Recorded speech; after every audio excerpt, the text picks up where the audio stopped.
हम कैमरे के ये कैमरा ही है, जब मैं बैठा हूँ, जब आप सभी लोग बैठे हैं, जब हमें रिजल्ट शेयरिंग के बारे में हमें कहा जाता है, तो कई लोग कैमरे में आगे आने से झिझकते हैं। तो इसके लिए सर ने बहुत ही अच्छा सेशन जो रखा हुआ, हमारा जो सुबह 8:30 बजे से एक सेशन होता है। तो बहुत से लोगों ने उससे वहाँ से जुड़ के अपना बोलना सीखा और आगे आकर अपनी बात कहने का जो सभी के सामने रख पाते हैं। और अभी हम देखते हैं ज्योति मैम हैं, तो हिमानी गुप्ता मैम हैं, तो हिना गुप्ता मैम हैं। तो ये सभी लोग आगे आकर हमें टॉपिक भी देते हैं, अपने सेहत के बारे में बताते हैं। तो ये सेल्फ कॉन्फिडेंस के बारे में आप थोड़ा-सा बताना चाहूँगा, ये है क्या? तो इसका जो इसके लिए हमें क्या करना चाहिए? अपने आप में कॉन्फिडेंस लाने के लिए हमें क्या करना चाहिए कि हमें सबसे पहले खुद से बात करनी चाहिए।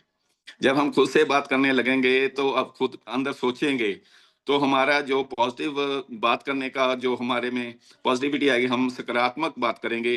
तो दूसरा ये है कि हमारे अगर कोई एंग्ज़ायटी, हमें कोई शारीरिक चिंता है, तो उस पर हम काबू पा सकते हैं।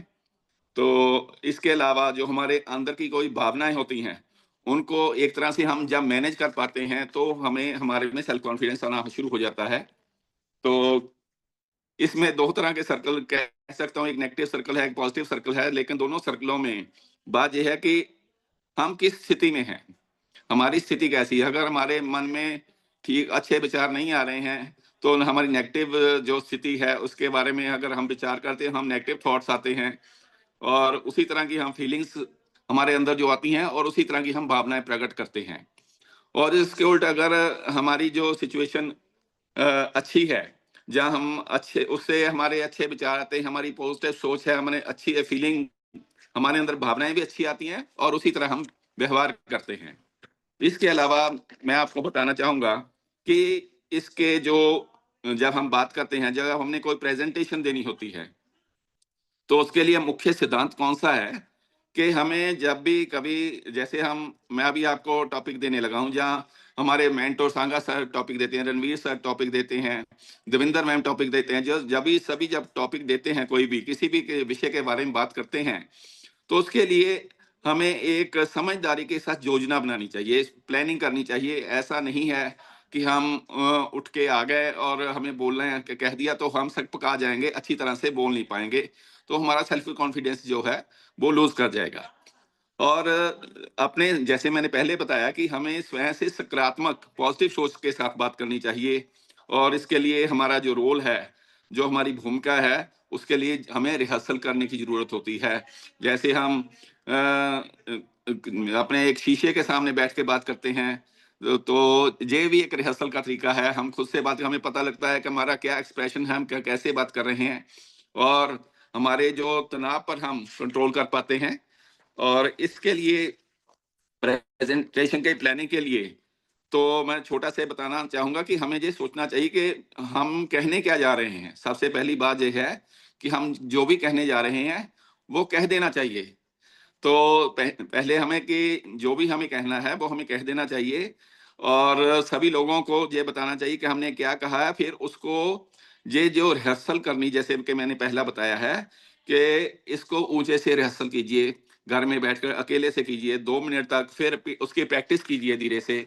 जब 2 बार प्रैक्टिस करेंगे घर तो फिर आप में धीरे-धीरे कॉन्फिडेंस आ जाएगा और दूसरे लोगों के सामने हम बात रख सकते हैं। और इसके अलावा जब हम एक-दूसरे के साथ, जैसे मैं अभी आपके साथ बात कर रहा हूँ, जहाँ दूसरे सभी जो लोग हमारे वेलनेस कोच हैं, जो अपना रिज़ल्ट शेयरिंग करते हैं, अगर एक बंदे ने कुछ भी अपना अचीव किया है, हम अपना मोस्टली तो लोग फैट लॉस करने के लिए आते हैं, जैसे लेकिन जैसे जो सिंगला सर हैं, वो वेट गेन करने के लिए आए हैं।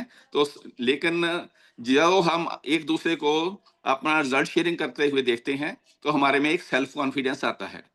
तो इसके लिए हमें कौन सी पॉजिटिव टॉक के लिए, हमें जो सकारात्मक सोच के लिए कि मेरे में आत्मविश्वास होना बहुत ज़रूरी है, कि तो कॉन्फिडेंस हमें फ़ील करना चाहिए कि अ, हमारा कॉन्फिडेंस लो तो नहीं है, कि मैं अपना जो कॉन्फिडेंस है, जो विश्वास है, कैसे बिल्ड कर सकता हूँ। तो इसके लिए हमें 3 तरह के बातें बता सकता हूँ, 3 तरह के गोल रखने चाहिए। एक तो यह है कि हमें जो एक्सरसाइज़ करना चाहिए, जो व्यवहार है हमारा, मैचिंग बिहेवियर एक-दूसरे के साथ जैसे हमारा व्यवहार मिलता है, उन लोगों के साथ जब हम बात करेंगे, तो हमारा जो व्यवहार है वो भी अच्छा होगा और हम बात करने की स्थिति में होंगे। और इसके अलावा जैसे कि मैंने पहले बताया, हम अपने शीशे के सामने भी प्रैक्टिस कर सकते हैं। और हमें ये कब तक करना चाहिए? इसके बारे में एक ही लाइन कहूँगा, जब तक हम कामयाब ना हो जाएँ, तब तक ये हमें नाटक की तरह करने चाहिए। जैसे कि ये प्ले में रिहर्सल करने के लिए कोई पार्ट लेने के लिए जाता है ना, तो उसके लिए पहले रिहर्सल करता है। तो रिहर्सल जब फाइनल हो जाती है, तो उसके बाद वो प्रेज़ेंट करता है। तो आप अपने घर में खुद ही रिहर्सल कर सकते हैं, खुद ही देख सकते हैं। और इसके अलावा तो हम सुबह-शाम सेशनों में मिलते हैं, इससे हमारा सेल्फ कॉन्फिडेंस बहुत अच्छा बूस्ट होता है। तो इसके लिए 3 तरह जो हमारी जो मैसेज है ना, हमें वो किस तरह रिसीव होता है, जो संदेश है हमें किस तरह प्राप्त होता है, कि फर्स्ट तो हमारी जो बॉडी लैंग्वेज है, वो 55% तो वो रोल अदा करती है। और दूसरा है हमारे बोलने का क्वालिटी ऑफ वॉइस क्या है, टोन का तरीका, के बोलने का तरीका क्या है, वो 38% वो निर्भर उस पर करता है। और 7% सिर्फ वर्ड्स हैं, जो शब्द हैं, जैसे कि जो मैं कह रहा हूँ, या जो हमारे वेलनेस कोच बताते हैं। सबसे अच्छी और जरूरी बात है बॉडी लैंग्वेज, देन टोन, और उसके बाद जो हमारे शब्द हैं। तो उसके लिए हमें छोटे से 3 टिप्स हैं कि हमें एक अच्छी प्रैक्टिस करने के लिए क्या कुछ चाहिए।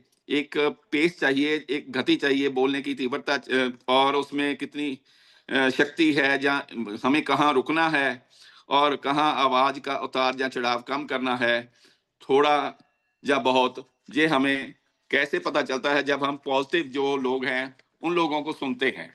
जैसे कि हम सुबह-शाम अपने टॉपिक जब अपने संगा सर बताते हैं, जब हमारे सीनियर वेलनेस कोच हमें कोई भी टॉपिक के बारे में बात करते हैं, तो इससे हमें सेल्फ कॉन्फिडेंस आता है। तो इसके लिए हमें क्या करना चाहिए कि एक तो इसे के करने से हमें फिजिकल रिलैक्सेशन होनी चाहिए।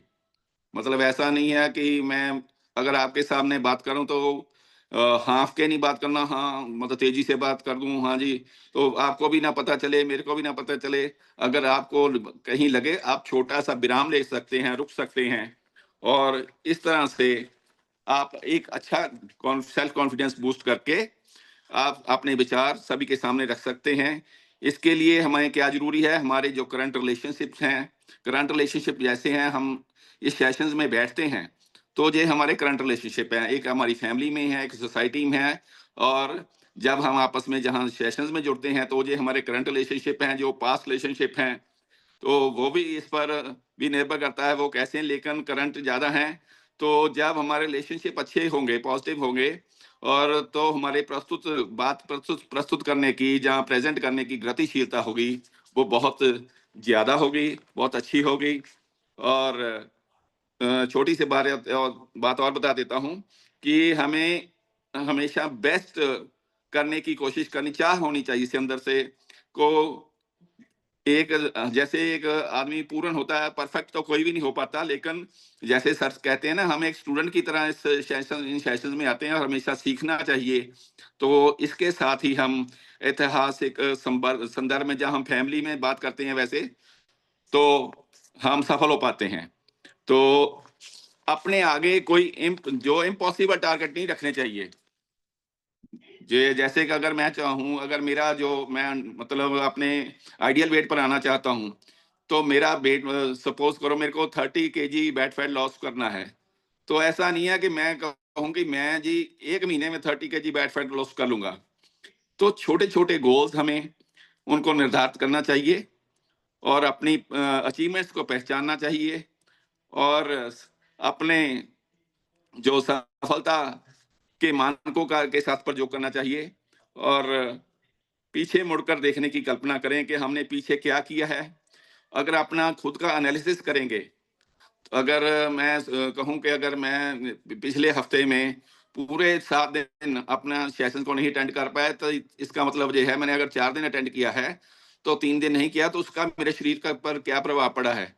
तो हमें अपनी पीछे की जो प्राप्तियाँ हैं ना, उसको आगे और अच्छा करने के लिए, अचीवमेंट करने के लिए काम करना चाहिए। तो इसी तरह हम एक अच्छा कॉन्फिडेंस पा सकते हैं और हम सब अच्छे कॉन्फिडेंस के साथ आगे आ सकते हैं और सभी के साथ हम शेयर कर सकते हैं। तो मेरा टॉपिक यहीं तक था। तो